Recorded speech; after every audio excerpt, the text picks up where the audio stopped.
So, the third and final semi-final of the men's 400 metres. Here's your lineup. Nathan Allen of Jamaica in 5, impressive in qualifying. Matthew Hudson-Smith, the world bronze medalist a couple of weeks ago from England, starts in lane number 6.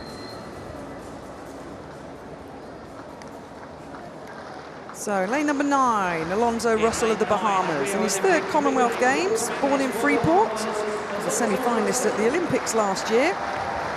Just outside 45 seconds of his best back in 2016. Asa Guevara of Trinidad and Tobago. He'll start in lane number 8. Another athlete just outside 45 seconds. Nyongo Scotch of Botswana, bang on the 45 seconds for his lifetime best. A semi-finalist at the Olympics last year, starts in lane number 7. And then we'll listen to the roar for England's Matthew Hudson-Smith, the Birchfield Harrier on his home track. The world bronze medalist and UK record holder goes in lane number 6. Nathan Allen of Jamaica starts in 5. Was 5th at the World Championships in this event back in 2017. Is a 44.13 runner. Samson Nathaniel from Nigeria, semi-finalist the Commonwealth Games back in 2018, starts in lane number 4. Kennedy Lachembe of Zambia, the semi-finalist at the World Junior Championships in 2018. The 21-year-old starts in lane number 3. And completing the lineup in the third semi-final, Kamaraga of Sri Lanka, 45.73. Just shy of that this season by about a 1/10 and a half. There's the current qualifying times for the non-automatic qualifiers, Cox and Solomon. In those 2 spots, as it stands, with one more semi-final to come, and Matthew Hudson-Smith in his 3rd Commonwealth Games now. The 27-year-old starts in lane number 6, 44.35 this year. Keep your eyes on Allen, though, the Jamaica in 5. Scotch ran in the 4x4 heats this morning. There he is, the Botswanan in lane number 7. The final semi-final of the men's 400 metres. And a roar goes up around Alexander Stadium. Hudson-Smith, it's pretty even, isn't it, over the first 100 metres. Allen, the Jamaican, moving nicely in lane number 5. Guevara of Trinidad and Tobago going well in lane number 8. But apart from the athlete in lane 8, there's no real move here by anybody. But this is where you put your foot down in a 400, between 200 and 300 metres. Guevara of Trinidad and Tobago moving very nicely. Matthew Hudson-Smith making his move. The volume goes up in Alexander Stadium. Keep your eye on Allen, the Jamaican. But Matthew Hudson-Smith, a world bronze medalist now, wins the 3rd semi-final, 45.78. And the job is done for the English athlete.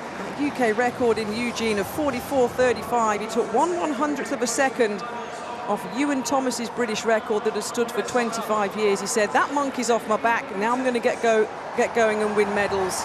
And now he's got himself in to the Commonwealth final here in Birmingham.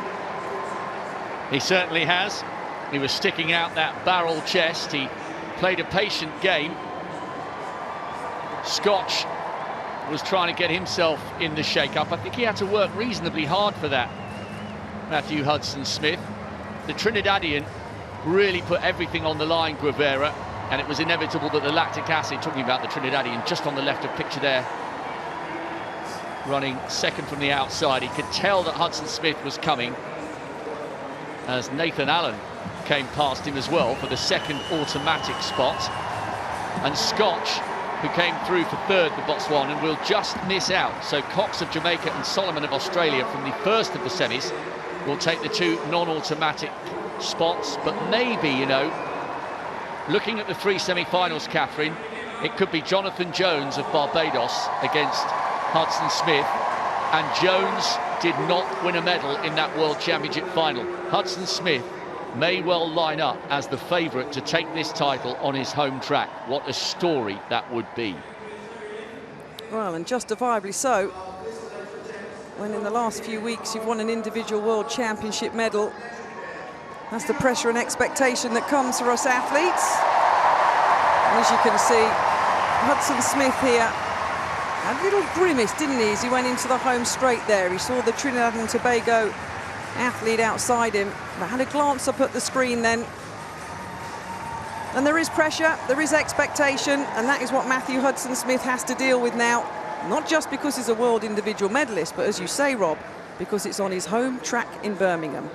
And how do you think, you know him quite well, you've spent a lot of time with him, how do you think he will cope with being the favourite and being up against somebody of the quality of Jonathan Jones of Barbados, who is also on an upward trajectory this season? How will that sit with him psychologically between now and the final? Because he won an individual medal in Eugene quite comfortably. His confidence is high. He's had a lot of injury problems. He's had a lot of changes in the last couple of years. He's happy, he's settled, and this is the best he's ever been running. And it's going to be a brilliant final on Sunday morning at 11:15. That is another factor that these athletes have to deal with. They've got to factor that in from now, because we don't often have sprint finals in a morning session at a major championships.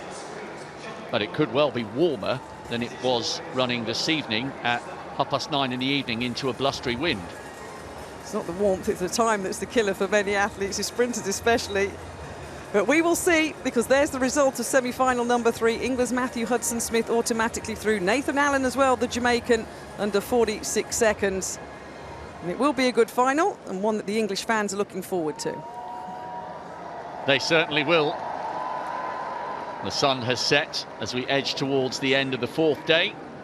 But as Catherine was saying, when we come back on Sunday, this is what the morning final will look like for the 400 metres. Matthew Hudson Smith, the World Championship bronze medalist, up against the likes of Jonathan Jones, who was also in that final. Watch for Samu Konga, outside 46 seconds, but he was inside 45 and ran